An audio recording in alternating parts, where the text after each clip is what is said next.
आपण अत्यंत महत्त्वपूर्ण अपडेट पाहतो. हा व्हिडिओ आपण शेवटपर्यंत पाहावा.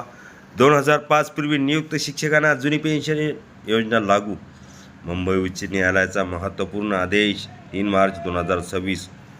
नमस्कार मित्रांनो, चॅनलमध्ये आपले स्वागत आहे. तत्पूर्वी आपण नवीन असाल चॅनलला आत्ता सबस्क्राईब करा, समोरील बेल आयकॉनला क्लिक करा. निश्चितच नवनवीन अपडेट अखिल तांबेसर क्लासेस चॅनलमार्फत सतत आपल्याला पाहायला मिळतील. मुंबई उच्च न्यायालयाच्या औरंगाबाद खंडपीठाने राज्यातील शिक्षक व शिक्षकेतर कर्मचाऱ्यांसाठी अत्यंत महत्त्वपूर्ण असा निर्णय देत 1 नोव्हेंबर 2005 पूर्वी नियुक्त झालेल्या जुनी पेन्शन योजना OPS लागू करण्याचे निर्देश दिले आहेत. या प्रकरणी न्याय अरुण पेडणेकर आणि न्याय वैशाली पाटील जाधव यांच्या खंडपीठाने स्पष्ट आदेश दिला. काय आहे प्रकरण?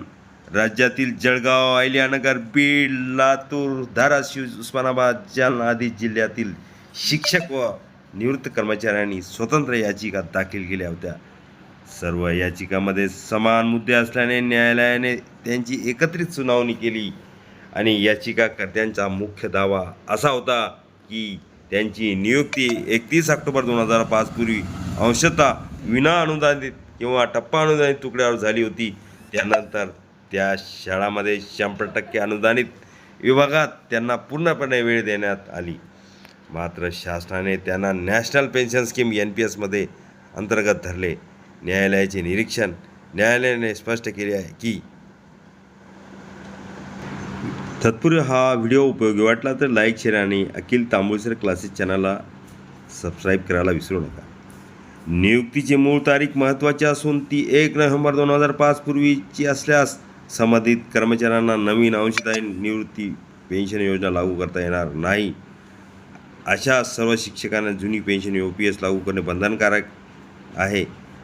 शासनाला दिलेले आदेश.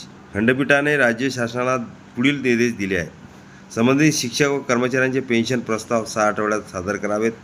त्यावर नियमानुसार निर्णय घेऊन जुनी पेन्शन योजना लागू करावी. निवृत्त कर्मचाऱ्यांचे प्रलंबित प्रकरणे तात्काळ निकाली काढावीत. शिक्षकांसाठी दिलासा. या निर्णयामुळे राज्यातील हजारो शिक्षकेतर कर्मचाऱ्यांना मोठा दिलासा मिळणार आहे. विशेषतः अंशतः किंवा टप्पा अनुदानित सेवेतून पूर्ण अनुदानित सेवेत आलेल्या कर्मचाऱ्यांना या निर्णयाचा थेट फायदा होणार आहे. पुढे काय?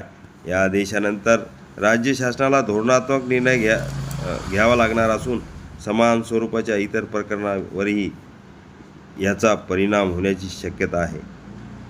शिक्षक संघटनांनी ह्या निर्णयाचे स्वागत करत राज्यभर OPS लागू करण्याची मागणी पुन्हा जोर धरू शकते.